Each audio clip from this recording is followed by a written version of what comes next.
आखिर राम मंदिर के निर्माण में ऐसा क्या मिला जिसकी इतनी ज्यादा चर्चा हो रही है? जब नासा के वैज्ञानिकों को इन चीजों के बारे में पता चला तो वह भी हैरान रह गए। और सबसे बड़ी बात की, जब आपको इनके बारे में पता चलेगा तो आपके भी रोंगटे खड़े हो जाएंगे। एक बात और की, इस वीडियो को देखने के बाद आप भी अपने आप पर हिंदू और सनातनी होने पर बहुत ज्यादा गर्व करोगे। आखिरकार कई सालों के इंतजार की घड़ी अब खत्म हो चुकी है और राम मंदिर भी बनकर तैयार हो चुका है। अब लोग 22 जनवरी का इंतजार कर रहे हैं, क्योंकि इस दिन की भारत के लोगों को ही नहीं बल्कि दुनिया के लोगों को इंतजार है। लोग राम लल्ला की स्थापित होने वाली मूर्ति को देखकर झूम उठेंगे, क्योंकि इस दिन के बाद राम मंदिर के दरवाजे हमेशा के लिए भक्तों के लिए खोल दिए जाएंगे।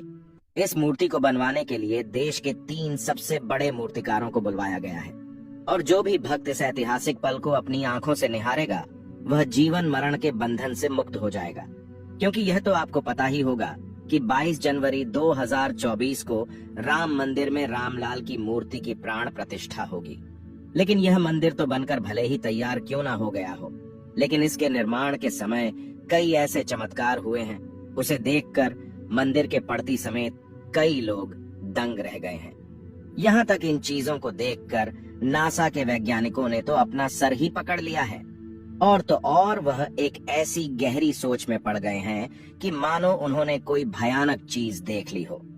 आज की इस वीडियो में हम राम मंदिर के बनते वक्त हुए उन चमत्कारों और रहस्यमयी चीजें के बारे में आपको बताएंगे, जिसे सुनकर शायद आप भी यकीन ना कर पाओ। आपको बता दें कि जब यहाँ मंदिर निर्माण का काम चल रहा था तब एक 1200 खांभों की ड्राइंग तैयार करवाई गई और अमेरिका से एक विशिष्ट वैज्ञानिकों की टीम को बुलवाया गया ताकि वे इसका निरीक्षण करके होने वाली हर एक कमियों को दूर कर दे और राम मंदिर की शान में 4 चांद लगा दे।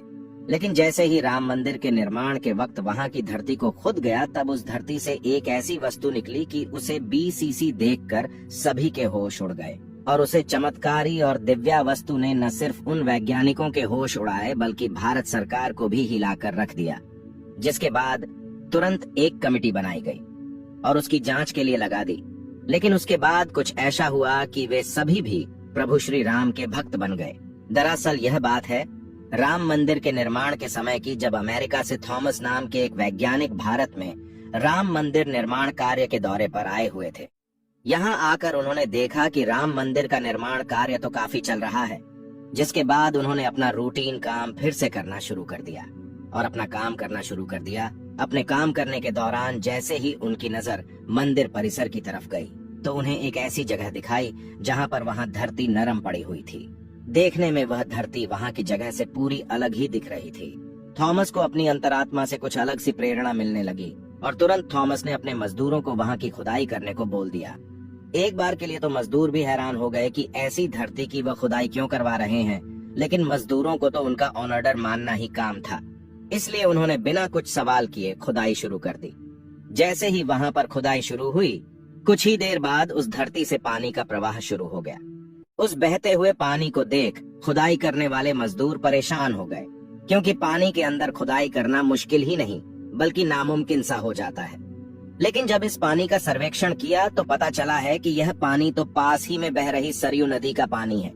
वे लोग यह समझ नहीं पाए कि यह माता सरयू का आशीर्वाद है कि वह खुद राम मंदिर की निर्माण में सहयोग कर रही थी। इस पानी ने सभी वैज्ञानिकों को एक गहरी सोच में धकेल दिया।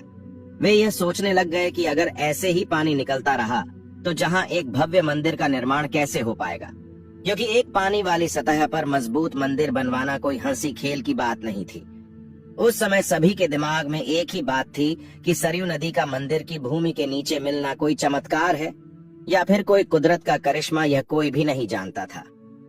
आखिरकार जब कोई भी समाधान नहीं मिला तब सभी मिलकर श्री राम से प्रार्थना करने लगे, क्योंकि जाहिर सी बात थी जब तक वो माता सरयू के पानी की धारा बंद नहीं होगी तब तक आगे का काम शुरू नहीं किया जा सकता था।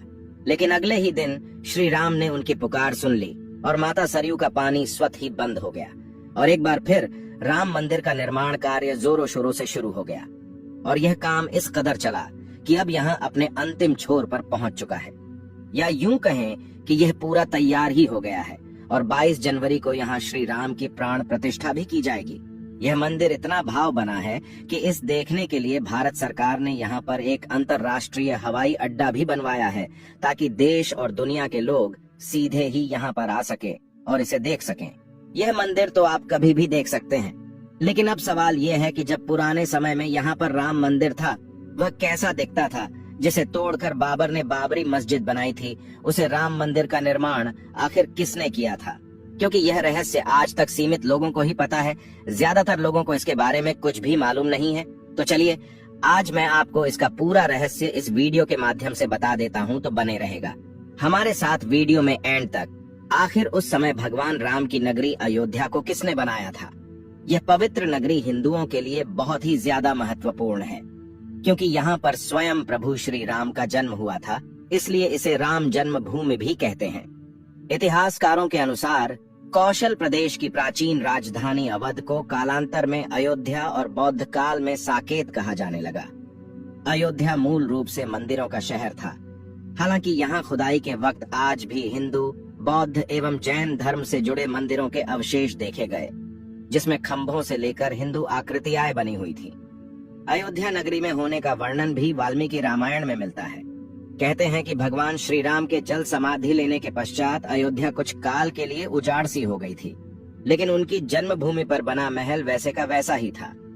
भगवान श्री राम के पुत्र कुश ने एक बार पुनः राजधानी अयोध्या का पुनर्निर्माण कराया। इस निर्माण के बाद सूर्यवंश की अगली 44 पीढ़ियों तक इसका अस्तित्व आखिरी राजा महाराजा बृहदबल तक अपने चरम पर रहा। कौशल राज बृहदबल की मृत्यु महाभारत युद्ध में अभिमन्यु के हाथों हुई थी। महाभारत के युद्ध के बाद अयोध्या उजड़ सी हो गई, मगर श्री राम जन्मभूमि का अस्तित्व फिर भी बना रहा। इसके बाद यह उल्लेख मिलता है कि ईसा के लगभग 100 वर्ष पूर्व उज्जैन के चक्रवर्ती सम्राट विक्रमादित्य एक दिन आखेट करते करते अयोध्या पहुंच गए।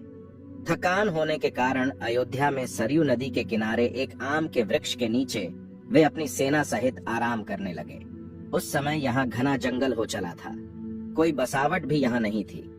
महाराज विक्रमादित्य को इस भूमि में कुछ चमत्कार दिखाई देने लगे। तब उन्होंने खोज आरंभ की और पास के योगी व संतों की कृपा से उन्हें झांत हुआ कि यह श्री राम की अवध भूमि है। उन संतों के निर्देश से सम्राट ने यहाँ एक भव्य मंदिर के साथ ही कूप, सरोवर, महल आदि बनवाए। कहते हैं कि उन्होंने श्री राम जन्मभूमि पर काले रंग के कसौटी पत्थर वाले 84 स्तंभों पर विशाल मंदिर का निर्माण करवाया था। इस मंदिर की भव्यता देखते ही बनती थी। विक्रमादित्य के बाद के राजाओं ने समय समय पर इस मंदिर की देखरेख की। उन्हीं में से एक शुंग वंश के प्रथम शासक पुष्यमित्र शुंग ने भी मंदिर का जीर्णोद्धार करवाया था। पुष्यमित्र का एक शिलालेख अयोध्या से प्राप्त हुआ था, जिसमें उसे सेनापति कहा गया है तथा उसके द्वारा 2 अश्वमेध यज्ञों के किए जाने का वर्णन है। अनेक अभिलेखों से झांत होता है कि गुप्त वंशीय चंद्रगुप्त द्वितीय के समय और तत्पश्चात काफी समय तक अयोध्या गुप्त साम्राज्य की राजधानी थी। गुप्तकालीन महाकवि कालिदास ने अयोध्या का रघुवंश में कई बार उल्लेख किया है। इतिहासकारों के अनुसार 600 ईसा पूर्व अयोध्या में एक महत्वपूर्ण व्यापार केंद्र था।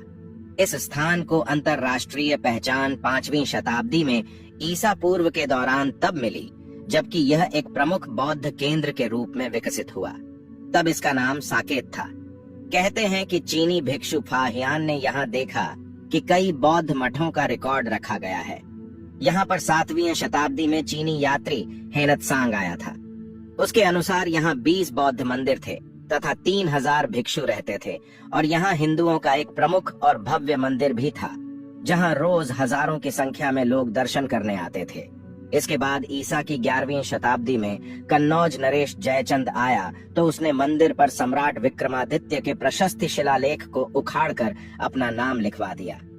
पानीपत के युद्ध के बाद जयचंद का भी अंत हो गया। इसके बाद भारतवर्ष पर आक्रांताओं का आक्रमण और बढ़ गया। आक्रमणकारियों ने काशी, मथुरा के साथ ही अयोध्या में भी लूटपाट की और पुजारियों की हत्या कर मूर्तियां तोड़ने का क्रम जारी रखा। लेकिन 14वीं सदी तक वे अयोध्या में राम मंदिर को तोड़ने में सफल नहीं हो पाए। विभिन्न आक्रमणों के बाद भी सभी झंझावातों को झेलते हुए श्री राम की जन्मभूमि पर बना भव्य मंदिर 14वीं शताब्दी तक बचा रहा। कहते हैं कि सिकंदर लोदी के शासनकाल के दौरान यहाँ मंदिर मौजूद था। 14वीं शताब्दी में हिंदुस्तान पर मुगलों का अधिकार हो गया और उसके बाद ही राम जन्मभूमि एवं अयोध्या को नष्ट करने के लिए कई अभियान चलाए गए। अंतत 1527 से 28 में इस भव्य मंदिर को तोड़ दिया गया और उसकी जगह बाबरी ढांचा खड़ा किया गया। कहते हैं कि मुगल साम्राज्य के संस्थापक बाबर के एक सेनापति ने बिहार अभियान के समय अयोध्या में श्री राम के जन्म स्थान पर स्थित प्राचीन और भव्य मंदिर को तोड़कर एक मस्जिद बनवाई थी, जो 1992 तक विद्यमान रही। बाबरनामा के अनुसार 1528 में अयोध्या पडीडी ढाव के दौरान बाबर ने मस्जिद निर्माण का आदेश दिया था। अयोध्या में बनाई गई मस्जिद में खुदे 2 संदेशों से इसका संकेत भी मिलता है। इसमें एक खास तौर से उल्लेखनीय है। इसका सार है, जन्नत तक जिसके न्याय के चर्चे हैं, ऐसे महान शासक बाबर के आदेश पर दयालु मीर बकी ने फरिश्तों की इस जगह को मुकम्मल रूप दिया। हालांकि यह भी कहा जाता है कि अकबर और जहांगीर के शासनकाल में हिंदुओं को यह भूमि एक चबूतरे के रूप से सौंप दी गई थी, लेकिन क्रूर शासक औरंगजेब ने अपने पूर्वज बाबर के सपने को पूरा करते हुए यहाँ भव्य मस्जिद का निर्माण कर उसका नाम बाबरी मस्जिद रख दिया था। लेकिन अंत में बाबरी मस्जिद का भी विध्वंस कर दिया गया और इस जमीन पर कई वर्षों तक कैसे चलता रहा और अंत में यह जमीन हिंदुओं को सौंप दी गई, जिस पर आज श्री रामलाल का भव्य मंदिर बनकर तैयार हो चुका है और 22 जनवरी को यहाँ पर प्राण प्रतिष्ठा भी कर दी जाएगी, जिसकी तैयारी अब वैसे अगर आप में से कोई अयोध्या निवासी है तो हमें अयोध्या के बारे में कमेंट में जरूर बताना और ऐसी ही जानकारी को जानने के लिए चैनल को सब्सक्राइब करना मत भूलिएगा। धन्यवाद।